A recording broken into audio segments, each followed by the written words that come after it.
Today we are going to start class 10 mathematics exercise 4.2.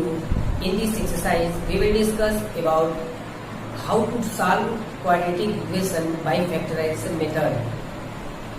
Student, हम लोगों ने class 9th में पॉलिनोमियल के यानी 2 डिग्री की पॉलिनोमियल को क्वाड्रेटिक इक्वेशन को हम लोगों ने मिडिल टर्म स्प्लिट करके सॉल्व करना सीखा था। ठीक है, तो वही मिडिल टर्म स्प्लिट करना ही हमारा क्या है, यहाँ पे आपको क्लास 10 में बाय फैक्टराइजेशन मेथड कहलाता है।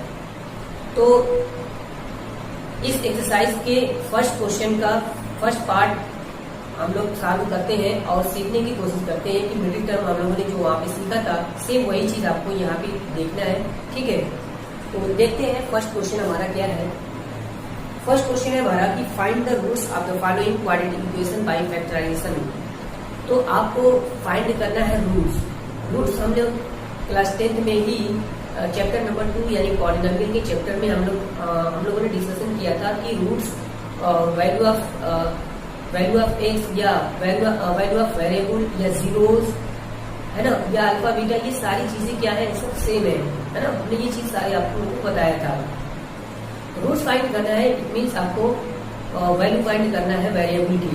जिस भी वेरिएबल में आपका इक्वेशन होगा उस वेरिएबल की आपको वैल्यू फाइंड करनी होगी। अब कितनी वैल्यू फाइंड करना है, तो अगर क्वाड्रेटिक इक्वेशन है तो 2 वैल्यू फाइंड करना है, क्यूबिक इक्वेशन है तो 3 वैल्यू फाइंड करना है, लीनियर इक्वेशन है तो 1 वैल्यू फाइंड करना है। तो आपको इसमें ये बोला है कि find the roots of the following quadratic equation by factorisation. तो आपका जो फर्स्ट क्वेश्चन है इस एक्सरसाइज का, उसका फर्स्ट पार्ट है हमारा कि x² minus 3x minus 10 is equal to 0। ठीक है, तो इसे मिडिल टर्म में स्प्लिट करके हमें सॉल्व करना है। तो इसमें करना क्या होता है कि जो x² का कोफिशिएंट है आप उसको देखिए। यहाँ पे x² का कोफिशिएंट कितना है, 1 है। आप यहाँ पे लिख दीजिए 1।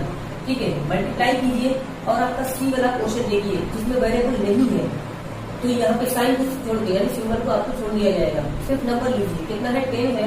10 इज इक्वल टू कितना है, 10।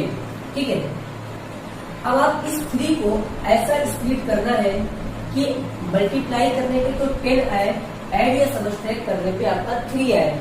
तो इसके लिए आपको ये छोटा नंबर है तो आप तुरंत पता चल जाएगा, लेकिन अगर बड़े नंबर होते हैं तो आपको कंफ्यूजन होती है।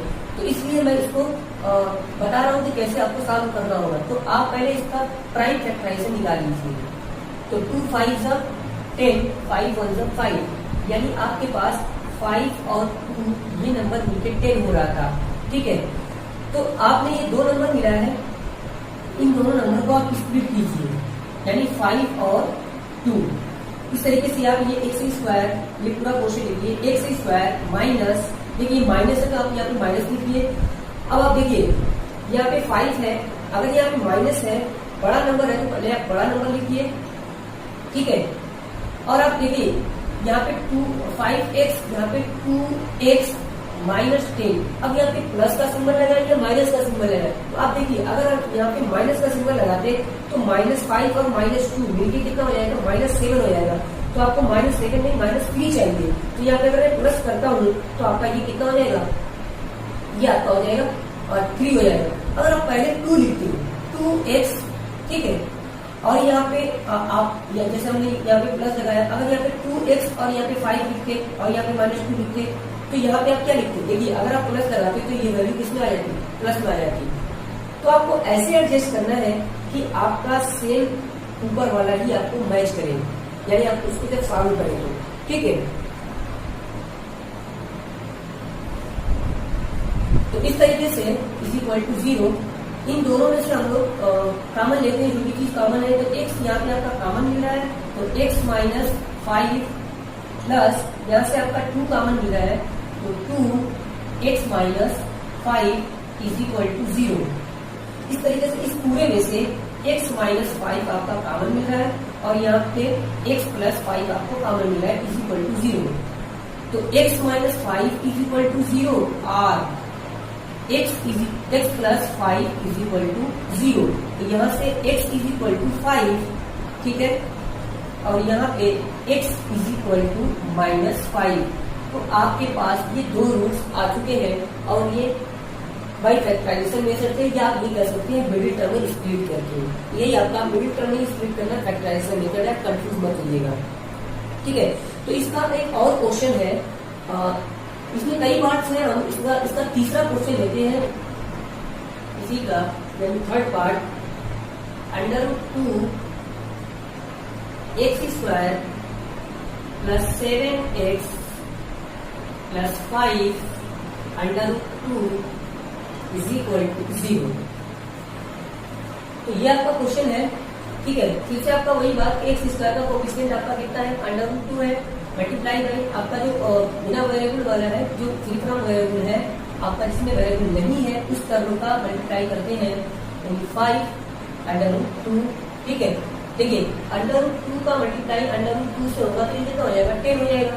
तो √2 मल्टीप्लाई √2 सॉरी यहाँ पे 2 है, √2 का मल्टीप्लाई √2 के साथ ये कितना हो जाएगा, 2 होगा। तो √2 मल्टीप्लाई बाई √2 ये कितना हो जाएगा, 2 प्लस 5 कितना हो जाएगा आपका, 10 हो जाएगा।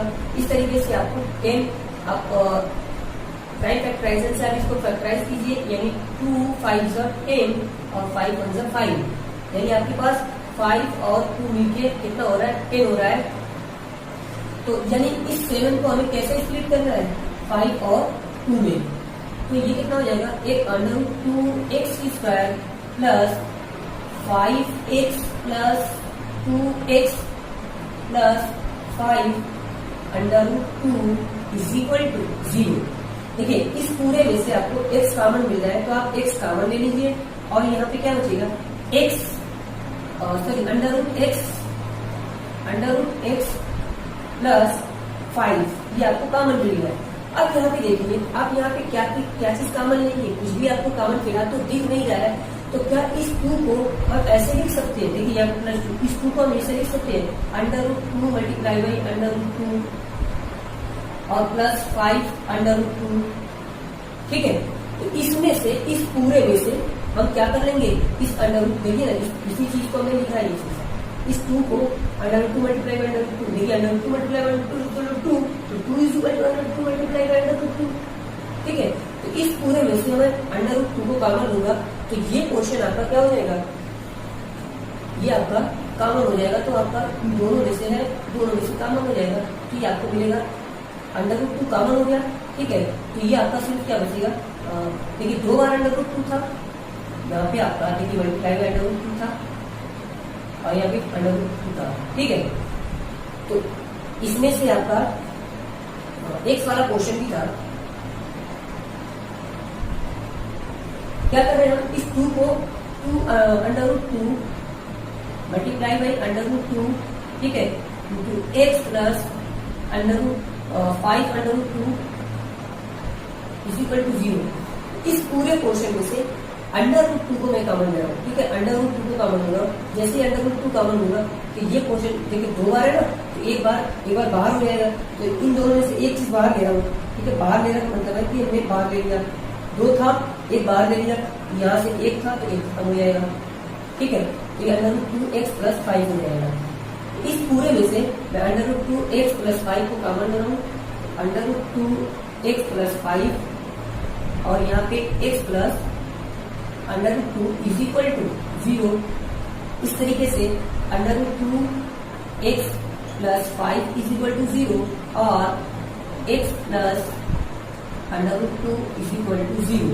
तो यहाँ से √2 और x इज इक्वल टू -5, तो x इज इक्वल टू -5 √2।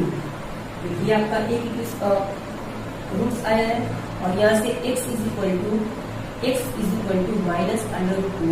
तो इस तरीके से आपका ये सेकेंड रूट्स आ चुके हैं। तो ये 2 रूट्स आपको मिल गए हैं।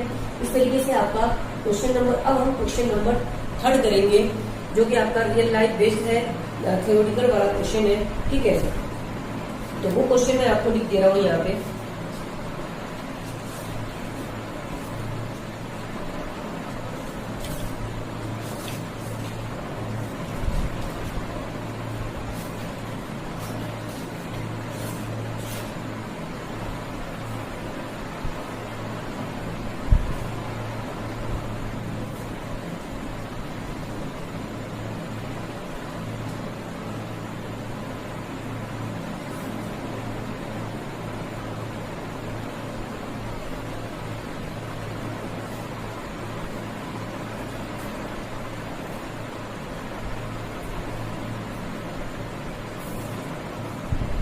क्वेश्चन नंबर 3 है आपका, फाइंड टू नंबर्स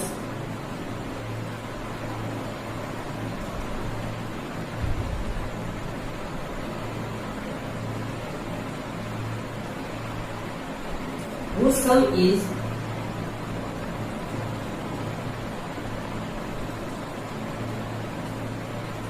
27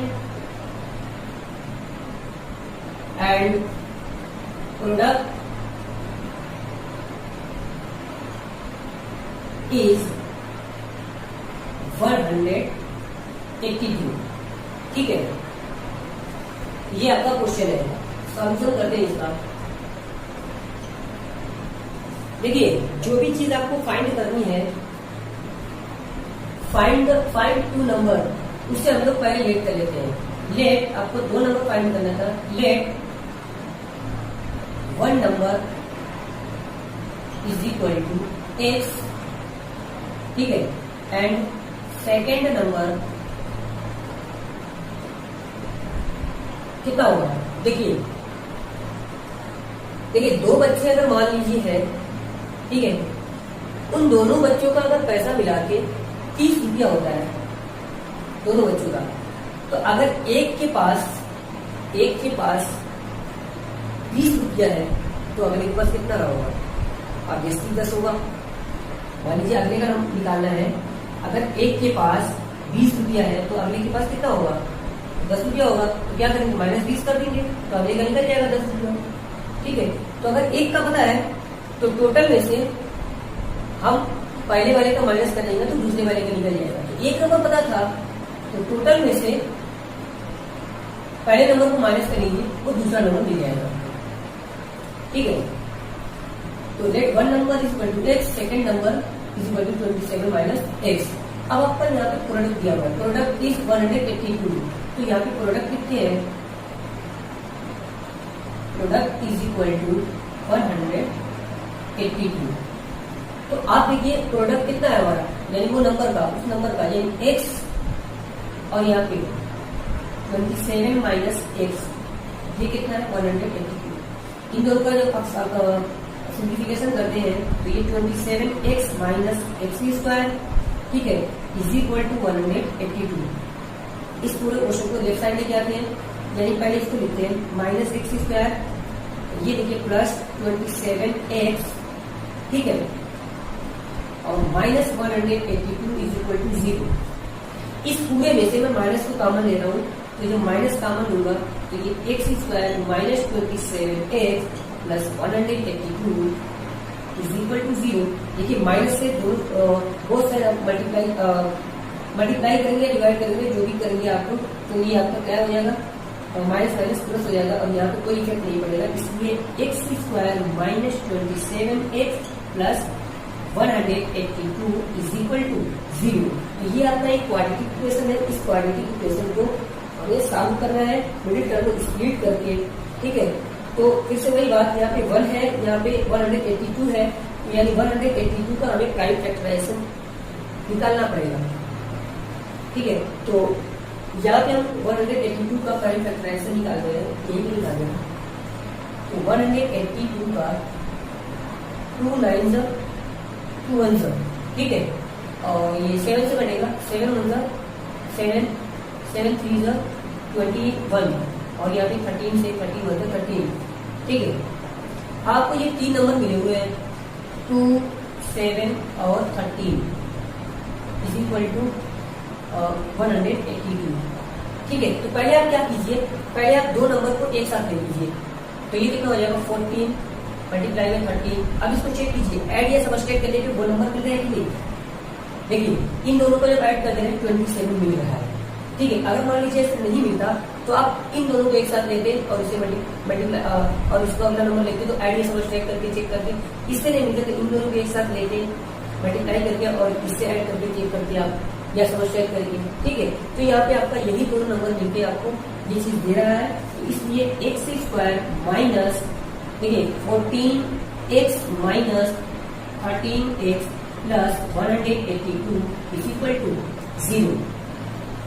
तो इस पूरे में से हम लोग x कॉमन ले रहे हैं, तो x माइनस 14, ठीक है, माइनस कॉमन लेंगे 13 को, तो x माइनस 14 मिलेगा इज इक्वल टू 0।